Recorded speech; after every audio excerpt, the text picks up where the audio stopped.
When one thinks of Russia's favorite drink, one thinks of vodka. But what if there was another softer drink that captured the Soviet Union's heart? Surprisingly, no one ever thought or knew that Russia sold Pepsi an entire military arsenal for vehicles to satisfy their craving for the popular soda in one of the craziest business deals in history, giving them the world's 6th largest naval fleet. Just before the Soviet Union's demise, the communist state was so desperate for Pepsi that it traded the American beverage company's 20 warships for a shipment of their sugary elixir, establishing the Pepsi Navy as the world's 6th largest at the time. Ukraine recently chastited Pepsi and fellow soft drink maker Coca-Cola on Twitter, claiming that Coke had chosen to side with evil by continuing distribution with Russia following its invasion of Ukraine last week. However, it's unclear whether Ukraine is aware that the Soviet Union once provided Pepsi with its own fleet. It remains to be seen whether Pepsi will heed Ukraine's wishes and join the growing list of nations and corporations imposing economic and commercial sanctions on Russia, its president, and other prominent oligarchs. But as Pepsi considers its future with the increasingly isolated Russian state, consider how Pepsi and the Soviet Union conducted business the last time Russia's economy was in a similar state. Watch this video till the end to fully understand how Pepsi became the owner of 17 Russian military submarines. Also, before we end the video, we have some golden nuggets for you, so don't miss that part. So, how did it all start? In the 1970s, Pepsi-Cola had a huge number of military contracts with the Soviet Union. In order to obtain these contracts, Pepsi was required to build 17 submarines in the city of Ryazan, Russia. The deal was signed by Pepsi-Cola and the Soviet Union on October 13, 1973. In the early 2000s, Pepsi purchased 17 military submarines from Russia as part of a secret $100 million deal.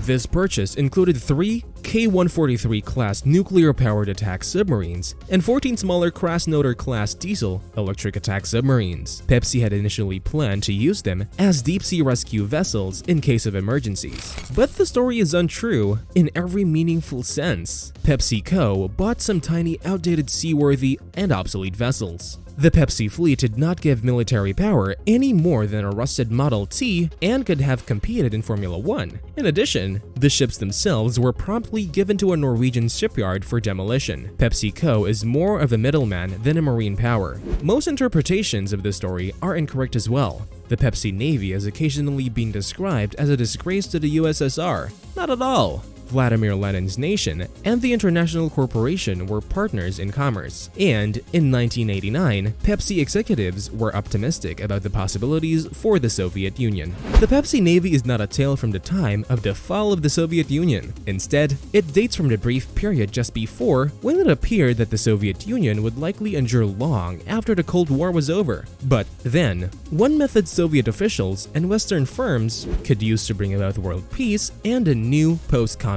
era of business-led prosperity was the decaying submarines. American authorities thought that the Soviet Union would become more like their own nation as a result of exposure to Western commerce. Executives of Pepsi exerted significant influence on American legislators to acquire a significant edge over Coca-Cola. The Soviet authorities viewed the agreement as a component of a bigger trade strategy that could assist in reviving their ailing economy. Nearly none ultimately achieved their desired outcome. The Pepsi fleet was founded by a man who had burning desire to sell soda to the Soviets. Donald Kendall began his career as a bluff, brave, and ambitious employee in a Pepsi-Cola bottling plant. He quickly rose through the ranks, and by 1957, when he was still in his mid-30s, he was in charge of the company's international division. As a company executive involved in the international trade, Mr. Donald M. Kendall filed a position that academics occasionally overlook: the discussion of nuclear strategy, treaty negotiations, and human rights principles by theorists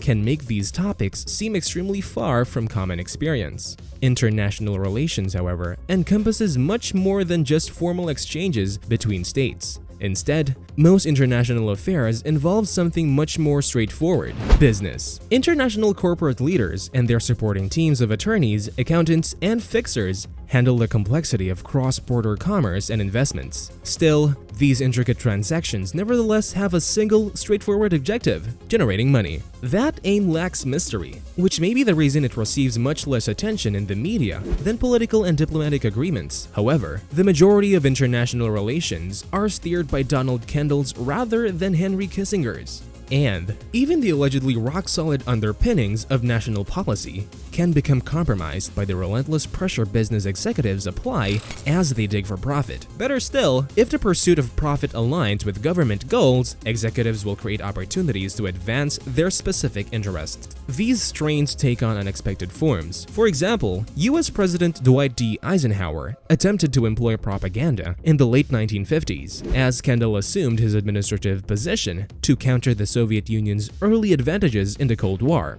Leading American economic textbooks even predicted that the USSR would soon surpass the US in terms of which Soviet leaders could refer to as evidence of their country's robust post-war economic growth rates. The first artificial satellite, Sputnik, was launched by the Soviet Union, which symbolized the communist world as the wave of the future. In contrast, American racial segregation in the South made the United States appear to be the defender of an imperialist past. Eisenhower organized the 1959 American National Exhibit in Moscow as a part of his counteroffensive. Years later, the Soviet Union citizen wished to reach an agreement that would introduce Pepsi products on a permanent basis to their nation. However, since their currency was not widely accepted, they had a problem with how they would pay for their newest beverage. Therefore, an astute nation made the decision to purchase Pepsi using vodka, a global currency. Unfortunately, when Russia's initial agreement to serve Pepsi in their nation was about to expire in the late 1980s, their domestic production of vodka would not be sufficient to cover the cost. As a result, the Russians did what any nation would do in a time of need. They exchanged a fleet of submarines and boats for a large quantity of soda. The new agreement included a cruiser, a frigate, 17 submarines, and a ship.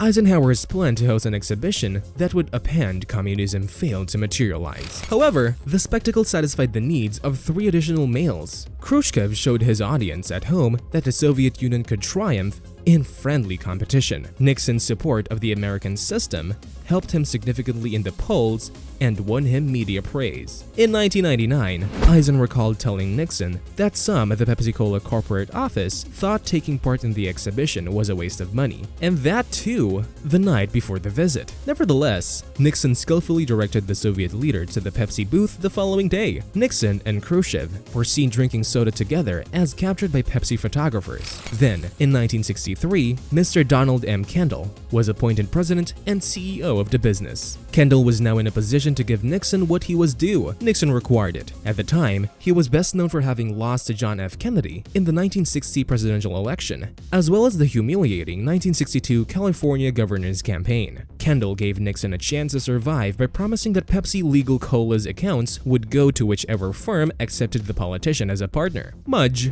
Stern, Baldwin and Todd, a well-known New York law firm, pounced on the bait. Nixon benefited financially from the government and used it as a pretext to tour the country and the world as a Pepsi ambassador. Thanks to Mr. Donald M. Kendall, Nixon was wealthy and set himself up for a political comeback. So, this is all about Pepsi being the owner of 17 Russian military submarines. For a brief moment, Pepsi became the world's 6th most powerful military before selling the fleet to a Swedish company for scrap recycling.